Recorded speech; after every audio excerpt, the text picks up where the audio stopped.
Good morning. बहुत से बच्चों को डाउट था अटॉर्नी जनरल क्या होता है, उसके बारे में भी हम आज बात करते हैं। अटॉर्नी जनरल के बारे में, अटॉर्नी जनरल होते क्या हैं, अटॉर्नी जनरल का दायरा क्या है, अटॉर्नी जनरल को कैसे हम सिलेक्ट करते हैं, इन सब चीज़ों के बारे में आज हम बात करते हैं। तो अटॉर्नी जनरल एक्चुअली में जैसे अटॉर्नी जनरल एक कह सकते हैं लीगल एडवाइज़र होते हैं सेंट्रल गवर्नमेंट के। लीगल एडवाइज़र या एडवोकेट भी हो जाते हैं, सरकारी एडवोकेट भी इन्हें माना जा सकता है। जैसे मान लीजिए मोदी सरकार या कोई भी सरकार कोई काम करती है, नोटबंदी करती है या कोई काम करती है, तो उसके अकॉर्डिंग, उसके एवज में क्या गुड इम्पैक्ट होगा, क्या बैड इम्पैक्ट होगा, ये सरकार को नहीं पता होता है। क्योंकि उनकी एलिजिबिलिटी, कोई भी विधायक है, सांसद है, कोई भी मान लीजिए सेंट्रल गवर्नमेंट का कोई एम्प्लॉय है, प्रधानमंत्री है, राष्ट्रपति, उनको क्या मालूम कि इसका गुड इम्पैक्ट और बैड इम्पैक्ट क्या होने वाला है। धारा 370 हटाई गई तो कैसे हटाई गई, आगे चल के कोई परेशानी ना हो, तो सारा काम सेंट्रल गवर्नमेंट अपने कानूनी सलाहकार के ऊपर छोड़ देती है, जिनको अटॉर्नी जनरल नियुक्त किया जाता है। ठीक है। अटॉर्नी जनरल की जो एलिजिबिलिटी होती है वो सुप्रीम कोर्ट के जज के इक्वल होती है। मतलब सुप्रीम कोर्ट के जज के इक्वल उनका एलिजिबिलिटी होना चाहिए। मतलब ये हुआ कि सुप्रीम कोर्ट का जज नहीं, एलिजिबिलिटी मतलब उनकी एबिलिटी उनके अंदर होनी चाहिए। दूसरी चीज, वो भारत का नागरिक हो, he will be citizen of India.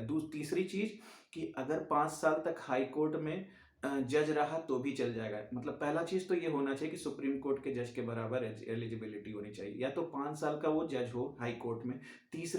चौथी चीज कि या तो 10 साल एडवोकेट हो वो हाई कोर्ट का, तो उसको मान लिया जाता है कि वो इतना ज्ञानी हो चुका है कि वो अटॉर्नी जनरल का काम कर सकता है। तो attorney general first legal advisor होता है किसी सेंट्रल गवर्नमेंट का। ठीक है।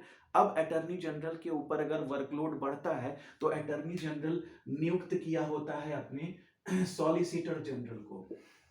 Solicitor general, next, solicitor general के ऊपर वर्कलोड बढ़ता है तो एडिशनल सॉलिसिटर जनरल नियुक्त किया जाता है। ठीक है। तो इस तरह से अटॉर्नी जनरल का मतलब समझ में आया। अब हम देखते हैं दायरा क्या है, इनका कानून क्या है, कैसे ये वर्क करते हैं। जैसे पहली बात, अगर किसी ने, कोई भी गवर्नमेंट सेंटर में है, उसके ऊपर कोई केस कर दिया जाता है, उसके ऊपर कोई एक्शन ले लिया जाता है। जैसे मान लीजिए कोई भी पार्टी का सदस्य किसी और पार्टी का सदस्य, बीजेपी के सदस्य, सेंट्रल सदस्य के ऊपर अगर कोई दावा ठोक दिया, कोई केस ठोक दिया किसी चीज़ के लिए, तो उसको हैंडल करने के लिए सरकार इनकी सहायता लेती है। अटॉर्नी जनरल, जो कि इस समय के वेणुगोपाल हैं, इनकी सहायता लेने चली जाती है। ये उनका केस देखते हैं, मतलब सरकारी सहायता देते हैं। ये आर्टिकल 76 के तहत आता है। ठीक है। Attorney general. ठीक। दूसरी चीज, जब केस को देखते हैं तो पूरी तरह से केस के बारे में डिस्कशन करते हैं, और केस के बारे में डिस्कशन करते हैं और उसके तमाम एक एडवोकेट के तरह ही वर्क करके, सरकारी एडवोकेट के तरह उस केस को रिजॉल्व भी करते हैं। ठीक। तीसरी चीज, इनकी सैलरी फिक्स नहीं होती है, क्योंकि ये हमारा भी केस देख सकते हैं, आपका भी केस देख सकते हैं, पब्लिकली एक किसी का केस देख सकते हैं। अगर कोई जाके इनसे कहता है कि आप मेरा केस लड़ जाइए, तो उनके लिए भी ये केस लड़ते हैं, पब्लिक का भी केस लड़ते हैं। इसीलिए इनकी सैलरी को फिक्स नहीं किया गया है। ठीक है। इनकी सैलरी फिक्स नहीं होती है। बाकी इनको डीए, टीए, एचआरए भी मिलता है। ठीक। डीए, टीए, एचआरए भी दिया जाता है, लेकिन इनकी सैलरी को फिक्स नहीं किया गया है। गाड़ी बंगला सब कुछ मिलता है। ठीक। तो ये हो गया इनका कानूनी दायरा।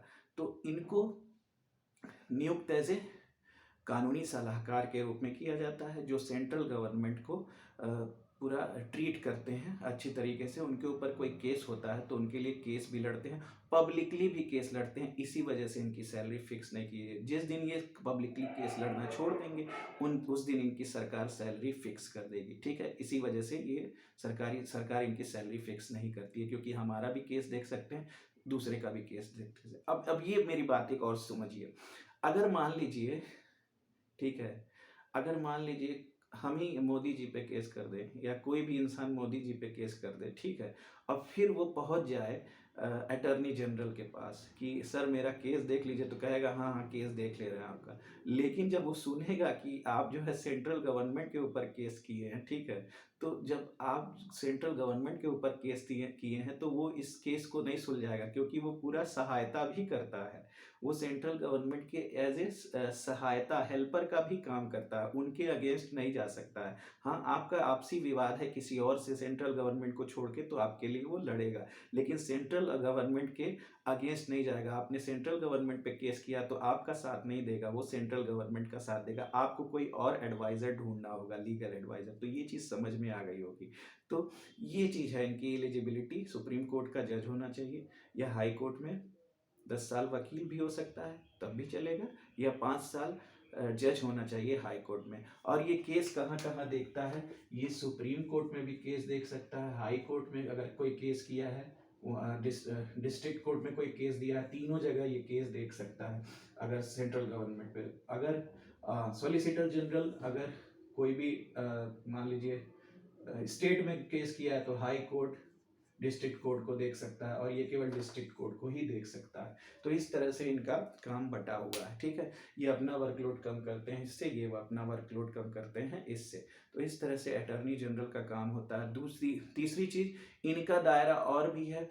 ये संसद में, पार्लियामेंट में बैठ सकते हैं, अपनी राय बता सकते हैं, अपनी राय को कह सकते हैं, सुझाव भी दे सकते हैं, सुझाव को ले भी सकते हैं, लेकिन वोट नहीं दे सकते हैं। इनको वोट देने का कोई अधिकार नहीं है, ये वोटिंग नहीं कर सकते हैं पार्लियामेंट में, ठीक है। तो सॉलिसिटर जनरल को उनकी योग्यता के अनुसार रखा जाता है, और इनका कार्यकाल 5 साल का या 10 साल का या 4 साल का नहीं होता है। इनको कभी भी प्रेसिडेंट प्राइम मिनिस्टर की एडवाइस पे हटा सकता है, या प्रेसिडेंट प्राइम मिनिस्टर के एडवाइस पे प्रेसिडेंट रख भी सकता है, ठीक है। और मान लीजिए आज रखा प्राइम मिनिस्टर की सलाह पे प्रेसिडेंट, क्या कहते हैं, अटॉर्नी जनरल को कल निकाल भी सकता है।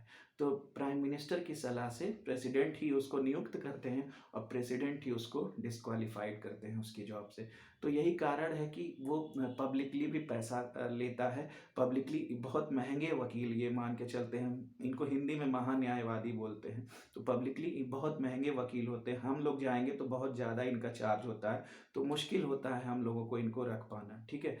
लेकिन हाँ, सेंट्रल गवर्नमेंट के ऊपर भी केस करेंगे तो वो अपना उनको बचाव करेंगे, डिफेंड करेंगे उनको, ठीक है। इसको बोलते हैं डिफेंस अटॉर्नी जनरल, ठीक है। नेक्स्ट चीज, अगर आप बात करते हैं एडवोकेट जनरल की, सेम ऐसे ही एडवोकेट जनरल स्टेट में होते हैं। एडवोकेट जनरल स्टेट में होते हैं। ये आर्टिकल 165 है, ये आर्टिकल 76 है, ठीक है। 165 एडवोकेट जनरल स्टेट देखते हैं। इसमें सीएम की सिफारिश पर गवर्नर नियुक्त करता है। सीएम सिफारिश करता है गवर्नर से कि इनको एडवोकेट जनरल बना दो। अब ये हमारा स्टेट देखेंगे, कोई भी केस होगा तो उसको एडवोकेट जनरल देखते हैं, ठीक है। और सीएम की सिफारिश पे गवर्नर निकाल भी देता है। तो इस तरह से हम लोगों ने क्लियर कर दिया। एक चीज और, आर्टिकल 88 के तहत जो है